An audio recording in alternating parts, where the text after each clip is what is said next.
अगर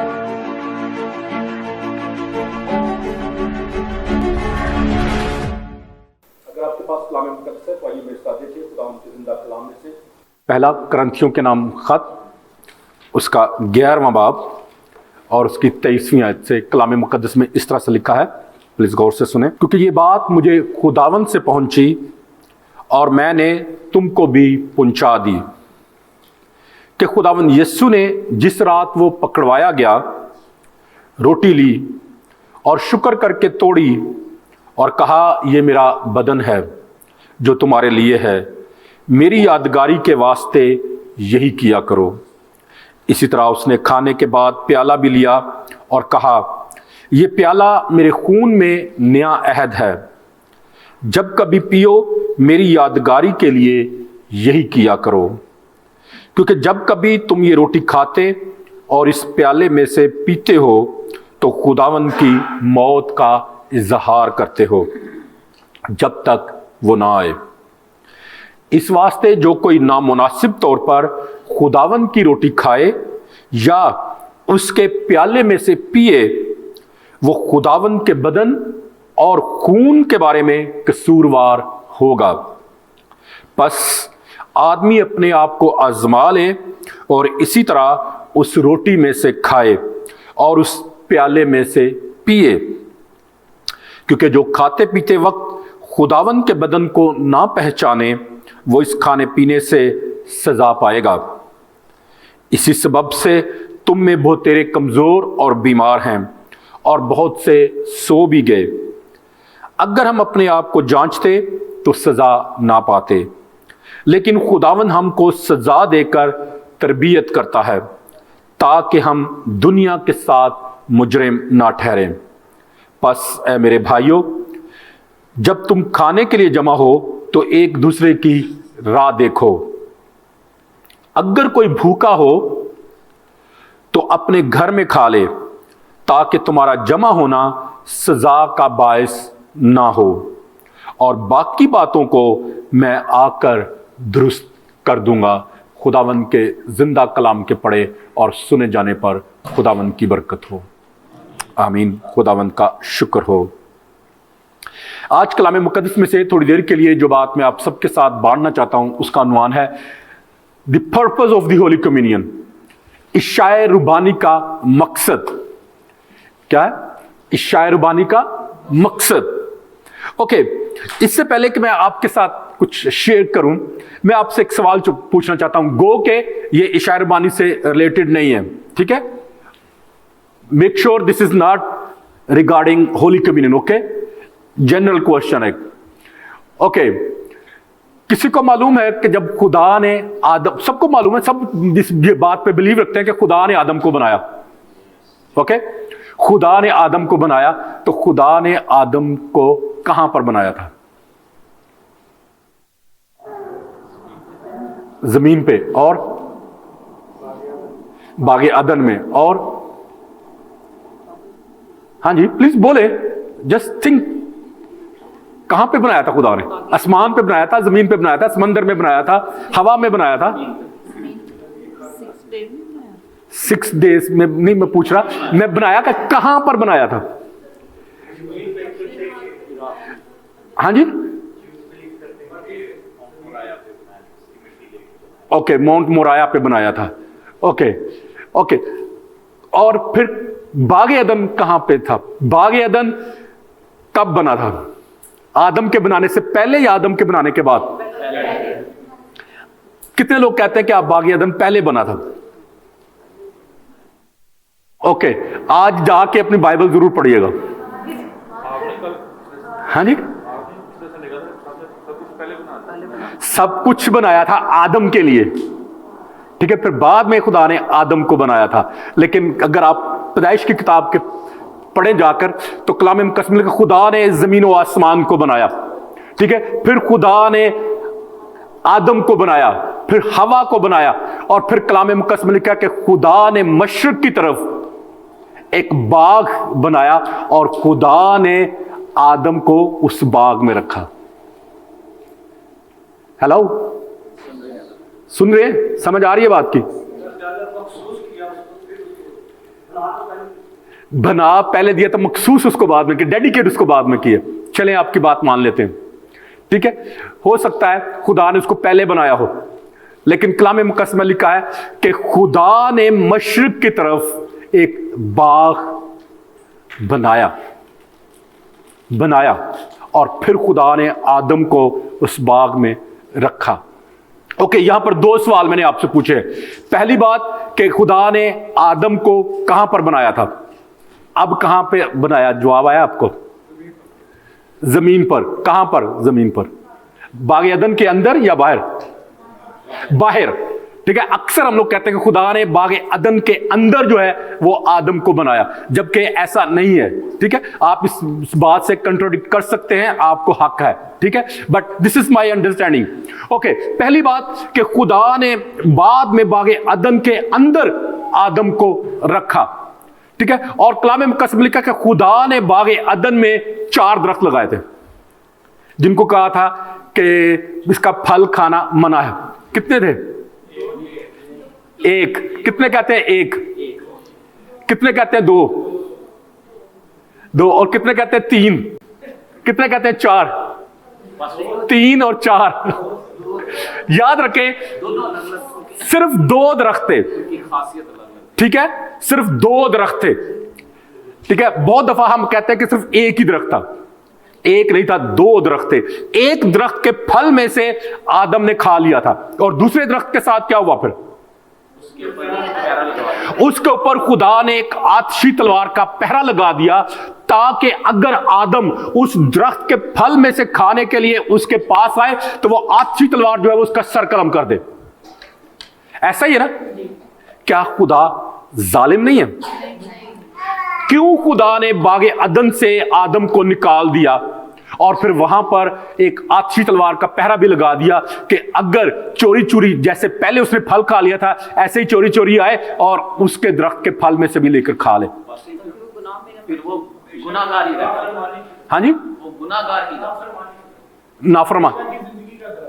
वो हमेशा की जिंदगी का दरख्त तो था, लेकिन क्यों खुदा ने उसको उससे खाने नहीं दिया और क्यों उसको बाग अदन से बाहर निकाल दिया? ताकि वो हमेशा गुनाह की हालत में ना रहे। क्योंकि अक्सर हम जो इंसान है, हम समझते हैं कि खुदा तो बड़ा जालिम था, सिर्फ एक गुनाह करने की वजह से उसने उसको बाग अदन से बाहर निकाल दिया, और आदम जितना अरसा 20 दुनिया में जिंदा रहा, डेफिनेटली हर रोज सुबह दोपहर शाम वो दुआ करता होगा और कहता होगा, खुदा एक दफा, सिर्फ एक दफा मुझे माफ करके उस जिंदगी के दरख्त के फल में से भी खा लेने दे, या फिर एक दफा मुझे बाग अदन में जाने दे, क्योंकि यहां की जो बाहर की जिंदगी है वो बड़ी अजीरन है, बड़ी तंग है, बड़ी मुश्किल है, लेकिन जो बाग अदन की जिंदगी थी वो बड़ी सुकून की थी, कुछ नहीं करना पड़ता था, सब कुछ मुयस्सर था। तो याद रखें मेरे अजीजों, आज जो हम बात सीखने को है वो है what is the purpose of the holy communion. खुदा कोई भी काम जो है वो बेमकसद नहीं करता। खुदा ने बाग अदन को लगाया, उसके पीछे खुदा का एक मकसद था, और जैसे मैंने आपको बताया कि 2 दरख्त थे वहां पर, एक दरख्त जो है वो शरीयत का दरख्त था और दूसरा दरख्त जो है वो फजल का दरख्त था। बात की समझ आई है या नहीं? पहला जो दरख्त था वो नेकी और बदी की पहचान का दरख्त था, जिसको हम शरीयत कहते हैं, जिसको हम लॉ कहते हैं, जिसके जरिए से हमें अच्छे और बुरे में तमीज मिलती है, अच्छे और बुरे को समझने का फजल मिलता है। क्योंकि अगर ये वहां पर दरख्त ना होता तो कभी भी हम अच्छे और बुरे में फर्क ना कर पाते। और दूसरा जो दरख्त है वो फजल का दरख्त है, ट्री ऑफ ग्रेस, फजल का दरख्त, जिसके वसीले से वो अगर वो खा लेता तो बगैर उसे कुछ किए हमेशा की जिंदगी का वारिस बन जाता, फिर वो कभी भी ना मरता। लेकिन कलाम मुकद्दस में लिखा है कि आदम ने फजल का इंतखाब करने की बजाय उसने शरीयत का इंतखाब किया, कि उसे अच्छे और बुरे की जो तमीज है उसका पता चल जाए। और इसी वजह से कलाम मुकद्दस में लिखा है कि शरीयत के अमाल के वसीले से कोई शख्स रास्तबाज नहीं ठहर सकता। हम सिर्फ और सिर्फ फजल के वसीले से निजात पाते हैं। और बाग अदन के उस दरख्त के ऊपर, जिसके ऊपर एक आतिशी तलवार का पहरा था, जब आप मुकाशवा की किताब के आखिरी बाब को, 22वें बाब को पढ़ते हैं, तो वहां पर कलाम मुकद्दस बयान करता है कि उस दरख्त के ऊपर जो आतिशी तलवार का पहरा था वो हट गया है। वो हट गया वहां पर, और लिखा है कलाम मुकद्दस में से कि अब हर वो शख्स जो यीशु के खून से अपने जामे धोता है और खुदावंद यीशु मसीह को अपने आका, अपने मालिक और अपने मुनज्जी के तौर पर कबूल करता है, फिर उसको हक मिल जाता है कि वो उस हमेशा की जिंदगी के दरख्त के फल में से लेकर खा सके जिसमें से आदम और हवा नहीं लेकर खा सके थे। तो याद रखें, खुदा कुछ भी बेमकसद नहीं करता। God have a plan and purpose for each and everything. और मैं आपको बताना चाहता हूं कि whatever circumstances you are going through, आज जिस तरह के भी हालात में से आप जा रहे हैं, जो भी मुश्किल परेशानी आपको चारों तरफ से घेरी हुई है, या अबलीस आपको गेहूं की तरफ फटक रहा है, तो याद रखें इसमें भी खुदा की भलाई है। इसमें से भी खुदा आपके लिए भलाई पैदा करेगा, इसमें से भी खुदा निकाल कर आपको सरफराजी देगा, सरबुलंदी देगा। और जब आप इसमें से बाहर निकल आएंगे तो फिर खुदा की शुक्रगुजारी करेंगे। अभी शायद इस हालात को समझना आपके लिए मुश्किल है, शायद आप इसको समझ नहीं पा रहे कि क्यों खुदा, सिर्फ मैं ही क्यों रह गया हूं, मेरे ऊपर इतनी मुश्किल क्यों, मेरे ही मसाइल क्यों इतने। लेकिन याद रखें, खुदा जब भी कभी भी कुछ भी करता है वो एक मकसद के साथ करता है, और जो कुछ आप गो थ्रू हो रहे हैं उसमें खुदा की आपके लिए एक भलाई है, खुदा का एक बड़ा मंसूबा है, और वो मंसूबा यह है कि आप हमेशा की जिंदगी के वारिस रहें। ओके, इस शायर बानी जो है वो एक मकसद के तहत खुदावन ने कायम किया इसको। ओके, इससे पहले कि मैं बताऊं कि अभी हमने एक हवाला पढ़ा है, और इस हवाले में 4 पर्पसेस जो हैं वो बयान किए गए हैं कि शायर बानी के 4 पर्पसेस हैं जिसको मद्देनजर रखते हुए खुदावन यीशु मसीह ने इस शायर बानी को मुकर्रर किया। कोई 1 या 2 कोई बता सकता है? अभी ये हवाला पढ़ा है और हर महीने हम इस हवाले को पढ़ते हैं। हाँ जी, हाँ जी, ये एक अहद है। ओके, और किस लिए खुदावन ने इसको मुकर्रर किया?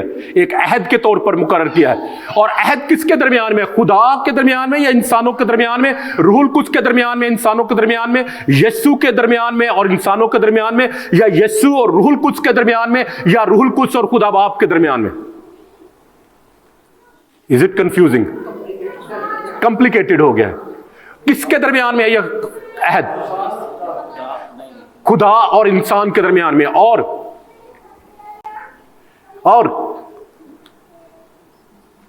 याद रखें, ये अहद जो है ये खुदा और इंसान के दरमियान में नहीं, बल्कि ये मसीह का अहद अपनी कलीसिया जो दुल्हन है उसके साथ है। और खुदावंद यीशु मसीह ने कहा कि वो अपनी दुल्हन को लेने के लिए आने वाला है, अपनी कलीसिया को लेने के लिए आने वाला है। और याद रखें, अगर हम कलीसिया का हिस्सा हैं तो हम मसीह की दुल्हन हैं, और अगर हम कलीसिया में से नहीं है तो हम मसीह की दुल्हन नहीं है। क्योंकि मसीह किसी आम लड़की को लेने के लिए नहीं आने वाला, बल्कि वो अपनी दुल्हन को लेने के लिए आने वाला है, और उस दुल्हन के लोग को लेने के लिए आने वाला है जिसने अपने आप को तैयार किया है। और जब हम इस शायरबानी में शिरकत करते हैं तो हम अपने आप को उसकी दूसरी आमद के लिए तैयार करते हैं। दिस इज द पर्पस कि खुदा ने इस शायरबानी को मुकर्रर किया। अगर हम इस शायरबानी की रस्म कलीसिया में आज ना होती तो बहुत हो सकता मुमकिन कि बहुत सालों से हम लोग खुदावंद यीशु मसीह के कफारे को भूल चुके होते, उसके दुखों को भूल चुके होते, उसके निजात बख्श उस काम को भूल चुके होते। जैसे आज काफी सारी कलीसियाएं जो वो कहती हैं कि नहीं नहीं नहीं, we don't want to preach about cross क्योंकि देयर इज वायलेंस। आज बहुत सारी कलीसियाओं में से सलीब के पैगाम को निकाल दिया गया है। अगर ये इस शायरबानी ना होती तो शायद आज बहुत सारी कलीसियाएं जो हैं वो इससे हाथ धो चुकी होती। लेकिन याद रखें, पहला जो मकसद खुदावंद यीशु मसीह का इस शायरबानी को मुकर्रर करने का था वो यही था कि हम खुदावंद के अहद में रहें और इस अहद में अपनी जिंदगी बसर करें। क्योंकि खुदावंद किसी आम शख्स को लेने नहीं आने वाला, बल्कि वो अपनी दुल्हन को लेने के लिए आने वाला है। और दुल्हन जो है वो जब अपने आप को तैयार करती है तो क्या करती है? वो दुल्हन सिर्फ ब्यूटी पार्लर चली जाती है, बस 16 घंटे वहीं पे गुजार देती है, 16 श्रृंगार करती है। अच्छा, मैंने समझा शायद आप कह रहे हैं कि 16 घंटे वहीं गुजार देती है। हाँ जी, कर सकती है, हो सकता है जी, उसका दिन है, वो 16 घंटे गुजारे या 20 घंटे गुजारे। ओके, दुल्हन खुद क्यों नहीं तैयार होती? उसको मेकअप नहीं आता और अपने ऊपर भरोसा नहीं है उसको, और क्यों दुल्हन खुद तैयार नहीं होती, क्यों पार्लर पे क्यों जाती है? औरतें ज्यादा इसको एक्टिव होना चाहिए, औरतों को ज्यादा जवाब इसका आना चाहिए। हाँ जी, स्पेशलिस्ट के पास होती है। और हाँ जी, अच्छा, किसी का रोजगार भी तो चलाना है। सीरियसली, सीरियसली जरा प्लीज कलाम की तरफ आए। खूबसूरत लगे, वो इसलिए किसी पे भरोसा करती है, उस शख्स पे भरोसा करती है जिसको उसने पहले से आजमाया हुआ हो, जिससे उसने पहले से मेकअप करवाया हुआ हो। फिर उसके पास वो जाती है इस उम्मीद के साथ, इस आस के साथ, इस भरोसे के साथ कि ये मेरी लुक को जो अभी है उससे ज्यादा खूबसूरत मुझे बना देगी। है ऐसा या नहीं? और थोड़े दिन पहले, अब मेरा भी हंसने का मौका बनता ना, ओके, थोड़े दिन पहले मैंने एक वीडियो देखी और मैंने भाई शाहिद को भी भेजी। उसमें एक बूढ़ी सी औरत है, उसको मेकअप करके तो उसको 17-18 साल की बना देते हैं, और वो जो आदमी था वो कह रहा था ब्यूटी पार्लर वाले थे, केस बंद है। आपने भी देखी है, ओके। मकसद इसका बताने का यह है कि कलीसिया जो है वो खुदावन यीशु मसीह की दुल्हन है, और कलीसिया जो है वो किसी दूसरे पर इंसार कर रही है कि आज वो उसे खूबसूरत बनाए। आज कलीसिया जो है वो ब्यूटी पार्लर वालों पर भरोसा कर रही है, और ब्यूटी पार्लर वाले पता कौन है? यीशु मसीह नहीं, यीशु नहीं है। दुल्हा थोड़ा दुल्हन को तैयार करता है, उसको थोड़ा मेकअप करता है दुल्हन। हाँ जी, पास्टर्स जो हैं, आज जो पास्टर्स हैं वो ब्यूटी पार्लर का रोल अदा कर रहे हैं। आर यू विद मी और नॉट? आप मुझसे इख्तिलाफ कर सकते हैं, ठीक है, आपको हक पहुंचता है, लेकिन याद रखें आज कलीसिया जो है वो अपने आप को संवारने की बजाय, अपने आप को ठीक करने की बजाय, वो सिर्फ और सिर्फ पार्लर वालों के ऊपर भरोसा कर रही है कि पार्लर वाले मुझे जैसा बना देंगे मैं वैसी हो जाऊंगी। आज खादमों के ऊपर भरोसा कर रही है कलीसिया कि पादरी हमें जिधर ले जाएंगे हम चले जाएंगे। और कलाम मुकद्दस में लिखा है कि अंधे जो है वो राह दिखाने वाले खुद भी गड्ढे में गिरेंगे और दूसरों को भी गिरा देंगे।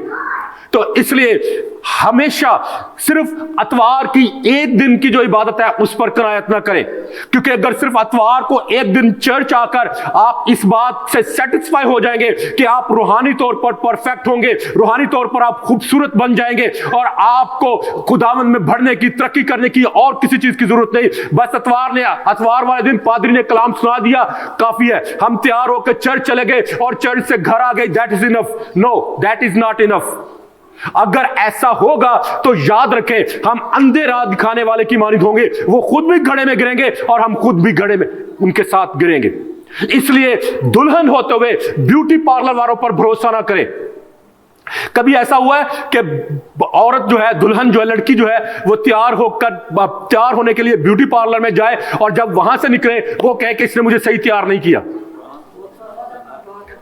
हेलो, बहुत दफा होता है। तो फिर क्या होता है? फिर लड़ाई हो जाती है, फिर वो पार्लर वालों से लड़ती है, वो कहते हैं कि मेरे पैसे वापस करो, तूने मुझे क्या डैन बना दिया है, हाँ? जबकि ऑलरेडी पहले से डैन थी। तो याद रखें मेरे अजीजों, कलाम मुकद्दस बयान करता है कि हर खादम पर भरोसा नहीं किया जा सकता, हर शख्स के हर लफ्जों पर भरोसा नहीं किया जाता। और इसलिए मैं हमेशा कहता हूं कि जो मैं आपको कलाम सुनाता हूं आपको कंट्राडिक्ट करने का हक है। आप मेरे साथ 100% मुत्फिक ना हो। कभी भी नहीं मैंने कहा कि मैंने जो कहा है वो पत्थर पर लिखी रहे और मेरी ही बात माने। मैंने हमेशा यह कहा है कि आप खुदा के कलाम में से तहकीक करें। कलाम मुकद्दस में लिखा है माल की किताब में कि शागिर्द कलाम मुकद्दस में तहकीक किया करते थे कि आया ये जो बातें हमारे इर्द गिर्द हो रही हैं, आया ये कलाम के मुताबिक है या कलाम के मुताबिक नहीं है। इसलिए सिर्फ पार्लर पर भरोसा ना करें, सिर्फ पादरियों पर भरोसा ना करें, बल्कि खुद कलाम को पढ़े, खुद खुदा के कलाम के पाक रूह की रहनुमाई में अपने आप को आगे निखारने की कोशिश करें, अपने आप को संवारने की कोशिश करें और अपने आप को मसीह की दुल्हन के तौर पर तैयार करने की कोशिश करें। कैन यू से आमीन? ओके, दूसरा मकसद जो इस शायरबानी को मुकर्रर करने का था वो था कि खुदावंद यीशु मसीह की आमद सानी के लिए उसे तैयार करना था। खुदावंद ने कहा कि मेरी यादगारी के लिए यही करते रहो, यही किया करो। कब तक? जब तक मैं आ ना जाऊं। और जब आ जाएगा तो फिर हमें इसकी जरूरत पड़ेगी या नहीं? नहीं। फिर हमें खुदा की बादशाही में जाकर इस शायरबानी करने की जरूरत नहीं पड़ेगी। यह रस्म जो है वो सिर्फ दुनिया की हद तक है, ताकि हम खुदावन यीशु मसीह की आमद के लिए अपने आप को तैयार कर सके। और जब तैयार हो जाए तो फिर हम उस नए यरूशलेम में दाखिल हों। कैन यू से आमीन? ओके, कितने लोग हैं जिन्होंने बेवकूफ कुंवारियों वाली मिसाल सुनी हुई है? किसी को मालूम है कितनी थी? 10 थी। हाँ जी, 5, 7 और 10। पहले एका कर लें, एका कर लें। कितने लोग 10 में मुत्फिक हैं? इसलिए मैं कहता हूं कि आप कलाम को पढ़ा करें। अगर मैं कह दूं कि वहां पे 7 थी तो आप मान जाते? 10 है। और फिर कलाम मुकद्दस में लिखा है कि दुल्हा आ गया। हेलो, दुल्हा आ गया। तो कितनी सोई थी और कितनी जाग रही थी? कितने कहते हैं 5 जाग रही थी, 5 सोई थी? और कितने कहते हैं 8 सोई थी और बाकी 2 जाग रही थी? हाँ जी, सारी की सारी जाग रही थी। 5 सो गई थी, 5 जाग रही थी। कलाम मुकद्दस में लिखा है कि 10 की 10 सो गई थी, सब सो गई थी। यह नहीं कि आधी जाग रही थी और आधी सो गई थी। कलाम मुकद्दस को पढ़े। इसलिए मैं कहता हूं कि खुद से कलाम मुकद्दस को पढ़े। कलाम मुकद्दस में लिखा है कि जब दुल्हा के आने में देर हुई, जब देर हुई तो वो सब की सब सो गई थी, 10 की 10 सो गई थी। और आज जो कलीसिया की हालत है वो यही है कि वो बेवकूफ कुंवारियों के साथ साथ कलीसिया जो अक्लमंद कुंवारियां हैं उनके साथ साथ वो भी सो गई है। आज खुदावन की कलीसिया में बेदारी कम है, जोश कम है, खुदा के साथ पहली सी मोहब्बत की कमी है। खुदा के साथ जो है वो दुनियादारी का रंग जो है वो उसके ऊपर भी चढ़ता आ रहा है। और नींद के गलबे ने उन जो अक्लमंद थी, कुंवारियां थी, उनको भी थपकी देकर सुला दिया। थपकी होता है ना, थपकी देकर सुला दिया। आज जरा अपने अपने गिरेबान में झांक कर देखे कि क्या मैं उन 5 अक्लमंद कुंवारियों में शामिल हूं जो जाग रही थी, जो तैयार थी, या मैं भी बेवकूफ कुंवारियों की तरह सोया हुआ हूं? कलाम मुकद्दस में लिखा है कि 10 की 10 जो हैं वो सो गए। तो फिर किसने उनको जगाया था? शोर कहां से आया था? हाँ जी, गली कूचे से, बाहर से शोर ने उनको उठाया था। बाहर से उन्हें उठाया गया था। आज मेरे अजीजों, कलाम मुकद्दस में लिखा है, इमसाल की किताब उसके 25वें बाब की 25वीं आयत में लिखा है कि वो खुशखबरी जो दूर के मुल्क से आए ऐसे ही है जैसे थके मांदे की जान के लिए ठंडा पानी। आज हमें जरूरत है कि कोई बाहर से आकर हमें झंझोड़े, हमें जगाए, हमें बेदार करे, क्योंकि हम मीठी नींद सोए हुए हैं। अगर कलीसिया होते हुए हम सो जाएंगे तो हम okay, let me ask you another question. कलीसिया सॉरी, जो 10 की 10 कुंवारियां वो सब सो गई, ठीक है, और जो बेवकूफ थी उन्होंने कोई तैयारी शारी नहीं की। जो अक्लमंद थी उन्होंने तैयारी की, उन्होंने अपने साथ तेल शेल एक्स्ट्रा ऑयल जो है वो भी अपने पास रख लिया और सो गई। तो इसमें कबाहत क्या है? इसमें क्या कमी क्या है? इसमें कोई हर्ज क्या है? इसमें अगर सो गई है तो सो गई है, क्या हर्ज इसमें नजर आता? कोई हर्ज के नहीं। किस चीज की अपॉर्चुनिटी? किसको प्रिपेयर? खुद को प्रिपेयर करने की, दूसरों को प्रिपेयर करने की? खुद को प्रिपेयर करने की। और सोने में क्या हर्ज है? सो गई थी तो सोने में कोई हर्ज नहीं है, लेकिन उनके पास एक्स्ट्रा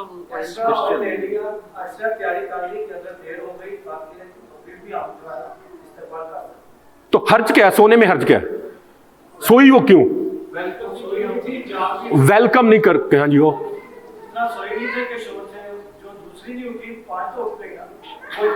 वो सारी 10 की 10 उठ गई थी भाई जी, इसको फिर से दोबारा पढ़े बाइबल को, 10 की 10 सारी की सारी उठ गई थी। ओके,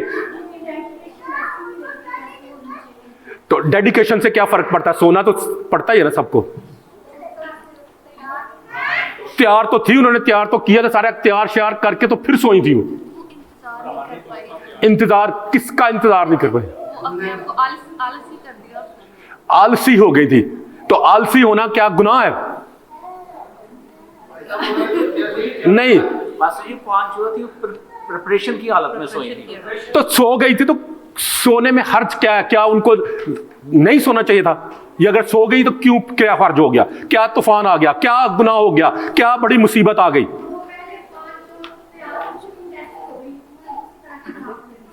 ओके, आप जितनी भी बातें कह रहे हैं सब ठीक है, लेकिन हाँ जी आप भी आखिरी हाँ जी बोल लें आप भी।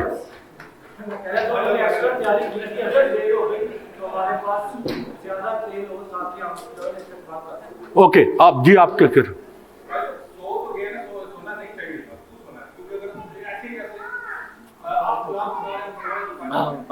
तो आप तो सो जाते हो अक्सर। अक्सर लेट आते हो जब कलाम शुरू होने वाला होता है। ओके ओके ओके, लेट मी से, ओके, बस जितनी भी बातें कही आपने सब सही कही है। ओके, जागते रहो ताकि आजमाइश कौन सी आजमाइश? तो फिर मकसद के सिर्फ ये था कि आजमाइश में ना पड़े, इसलिए खुदावंद ने कहा सोने वो जाग गई थी 5 जो थी और ताकि मौका ना मिले। Okay, let me tell you, हर जो है ना इसमें सोने में, वो ये है कि जो उनकी जिम्मेदारी थी उसको उन्होंने नहीं निभाया। उनकी अक्लमंद कंवारियां होते, उनकी जिम्मेदारी यह थी कि अगर उन्होंने तैयारी कर ली है तो फिर दूसरे लोगों के पास जाएं, उनको भी जाकर बताएं, उनको भी तैयार करें, उनको भी तेल एक्स्ट्रा लेने के साथ उनकी मदद करें, ताकि वो और बहुत सारे लोगों को तैयार करने में मदद कर सके। आपने देखा होगा कि यूके में जो खवातीन थी, वो एक पुराने जमाने बड़ा एक गाउन पहनती थी और वो खुद से कभी भी वो पहन नहीं सकती थी। उनको किसी ना किसी दूसरे के सहारे की जरूरत होती थी, जो आकर उनको कपड़े पहनाए, जो उनको तैयार होने में मदद करे। तो जो अक्लमंद जो कंवारियां थी, उनके सोने का हर्ज जो है वो ये था कि वो खुद तो बच गई, लेकिन उन्होंने किसी दूसरे को नहीं बचाया, किसी दूसरे के लिए सहारा नहीं बनी, किसी दूसरे को खुदा की बादशाही में लाने का वसीला नहीं ठहरी। तो यही हाल मेरे अजीजों आज कलीसिया का है। आज यही कुछ हम कर रहे हैं। आई कहते बस ठीक है, चर्चो हुआ है सानू का, ठीक है, आई तोबा कर लिया, बस ठीक, इतना काफी है। लेकिन हम किसी दूसरे को बताते नहीं, किसी दूसरे की तैयारी में उसकी मदद नहीं करते हैं। तो मेरे अजीजों, खुदावन के शायर बानी को मुकर्रर करने का मकसद यही था कि हम ना सिर्फ खुद तैयार हों, बल्कि और दूसरों को भी तैयारी में उनकी मदद करें। लेकिन आज अगर हम अपनी आंखों को खोल कर देखें और अपने अपने गिरेबान में झांक कर देखें, तो हमें ऐसा ही नजर आएगा। हमें किसी दूसरे की कोई फिक्र नहीं है, हम किसी को कोई कलाम नहीं सुनाना चाहते, हम किसी को कोई खुदावंद के बारे में नहीं बताना चाहते। हम कहते हैं कि बस ठीक है भाई जी, मेरा हाल ठीक है, मैं चर्च जाता हूं, दुआ करके आ जाता हूं, ये काफी है। तो याद रखें, सिर्फ चर्च चले जाना और दुआ करके आ जाना, दैट इज नॉट इनफ। और मैं अक्सर कहता हूं कि अगर सिर्फ चर्च के वसीले से निजात होती, कि अगर सिर्फ चर्च जाने के वसीले से हम निजात पा जाएं, तो फिर कोई भी शख्स निजात का वारिस ना ठहरे, क्योंकि चर्च जो है वो हमें बचा नहीं सकता। कोई चर्च, कोई कलीसिया आपको बचा नहीं सकती, सिर्फ और सिर्फ यीशु आपको बचा सकता है।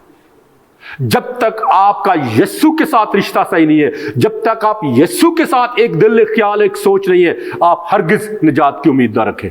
कैन यू से आमीन?